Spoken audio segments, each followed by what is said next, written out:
Love talking to Dave Rubin. He's a man who, like me, is a Gen Xer who wants to change the world for the better. Now, he, like I, could not quite believe at how the media just fawned about how amazing Joe Biden was in his State of the Union. By the way, a State of the Union that was down in the TV ratings by about 20%. Paul, it's so absolutely incredible watching what's going on here in the United States, because the bar has been lowered to the point that if Joe Biden just stands at the podium and does not fall over, does not collapse, his eyeball does not explode, his brain does not implode, or I guess implode would be this way. If any of that does not happen, they deem it a success. So yes, he did sort of ad-lib his way out of this moment where they were yelling at him. The Republicans were calling him a liar, claiming that they want to cut Social Security and Medicare, which really is the most sort of ridiculous fringe idea. So some of my Republican friends want to take the economy hostage. I get it, unless I agree to their economic plans. All of you at home should know what those plans are. Instead of making the wealthy pay their fair share, some Republicans want Medicare and Social Security to sunset. I'm not saying it's a majority. Let me give you, anybody who doubts it, contact my office. I'll give you a copy. I'll give you a copy of the proposal. I think there are certain libertarians and certain super small government people that would like to do that kind of stuff, but in no way is it mainstream conservative thought. And, you know, for all the people that are screaming about, oh, the Republicans are not showing any class and this isn't the type of thing we should do, you need only go back, 2 years ago, almost to the day when Nancy Pelosi ripped up the speech when Donald Trump finished speaking. So hypocrisy has no ends when it comes to these people. But also, I mean, look, I don't think there's any doubt now Biden's running, all right? It was very obvious, finish the job. So I was desperately trying to look into the speech going, okay, what's the politics here? What's the reset?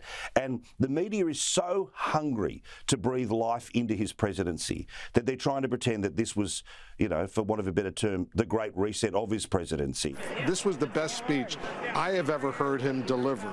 He was passionate. It was extremely well written. He clearly had practiced it, and he delivered a powerful message to the American people.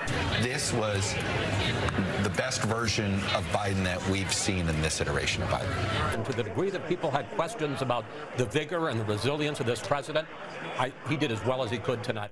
But you know that the polls say that, 6 out of 10 Americans don't think he's achieved very much, and all the polls remain pretty definite about the economy. But that said, those were all the polls going into the midterms.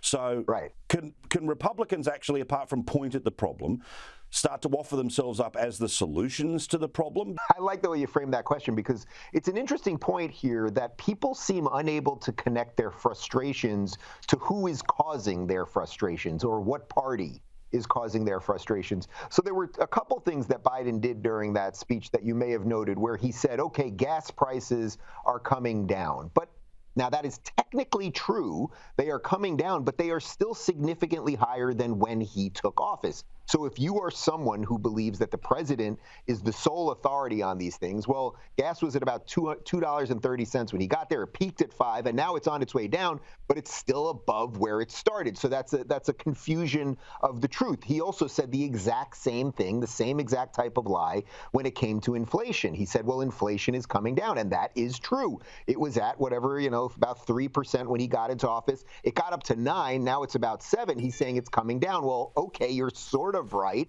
but actually, in terms of if we're looking at this from the beginning of the administration, you're lying. Your question really is sort of like what happens going forward.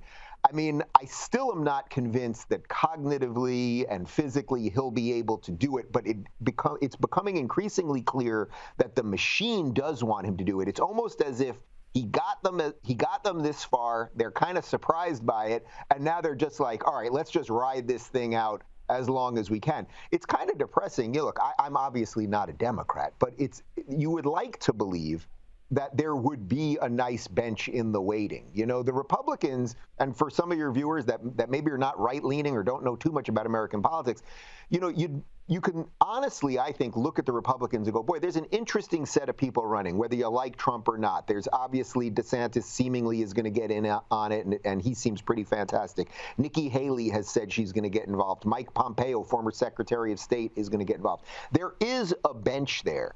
The question with the Democrats is you've got this geriatric guy who, all right, congratulations, he did stand up and speak without, you know, falling off the stage. So, all right, he did that. But who's behind him? And if the answer is Kamala Harris or maybe Gavin Newsom from California, then these guys are in a lot of trouble, which actually would be okay with me. So maybe I've said too much. Also, can we just put to bed this garbage about working class Joe? He was from a working class family. But what, 7 decades ago, his father was telling him about, you know, Joey, the benefit of a job. He's been part of political life again for the best part of, 50-something years. This, I feel your pain. Well, he, obviously lives in the White House, but he's got his own house, he's got a beach house, and he's got 10% of Hunter's money. Well, let's not forget, Hunter was also paying him $50,000 a month to rent the house. The rental on the house was probably, by market value, about $6,000. So that kind of makes you wonder how Hunter could have been living in the sickest house in Malibu on the coast for, half that amount of money. Yes, he is not for the working man. If you were for the working man, there are some basic things that you would obviously be for. If you're for the working man, you want to cut taxes. You want to cut taxes for everybody, not only for the working man, but the guy who hires the working man, who owns the steel mill or who owns whatever business it might be, because when you cut taxes for him, he can hire more people. He has more money in his pocket to give benefits and higher salaries to the employees. These are basic economic theories. You also might want to cut regulation. You might want to make it possible for the average blue-collar working man to not have to worry about every little license he has to get to go build a building or do a project. You might just want to cut some of that red tape so that they could get out there and do it on their own. One of my favourite lines that you say on your show, Rubin Report, check it out in all the different platforms. You talk about MSNBC as a televised mental institution, the far-left cable network, and one of its chief inmates is Joy Reid. And Joy Reid did this bizarre editorial where she basically was dunking on red states, dunking on conservatives because the Grammys was so progressive and diversity and inclusion. She basically also said culture war over, we won. It was, to put it mildly, a celebration of the very thing the American right has turned into its latest anti-wokeness boogeyman: diversity, equity, and inclusion. So yeah. The culture wars are over, and the left won, like total defeat. I can only imagine the heads exploding in red states. I imagine Ron DeSantis is somewhere stalking through his governor's mansion, trying to figure out how to ban the airing of the Grammys in Florida and take away CBS's tax exemptions. No educational value, queer theory, black music. Ah! Now, that might be true in a lot of different areas, but does she think that the culture is only what we saw on Sunday night at the Grammys?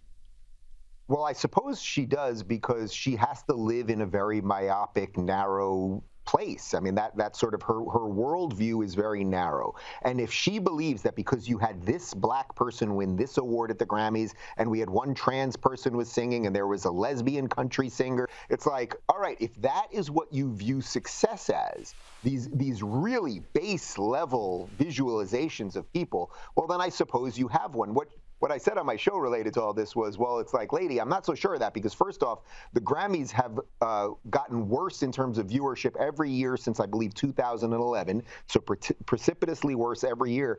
And my show, which is online, self-funded by my audience, gets more views per day than the millions and millions of dollars that they pump into her show. So I believe she thinks she's winning in the very, very tiny world that she lives in. The broader culture, I think, is waking up to a lot of this stuff. But to get to where we started here, we still have to figure out a way to get people to connect that to voting the right way. That's the part that I think Republicans need to get better at. It's like they realize there's a lot of bad stuff on the Democrat side. You just have to look at your bank account. You have to look at who locked you down. But you better also then go, all right, the other guys, maybe they need to do a better job selling their product too.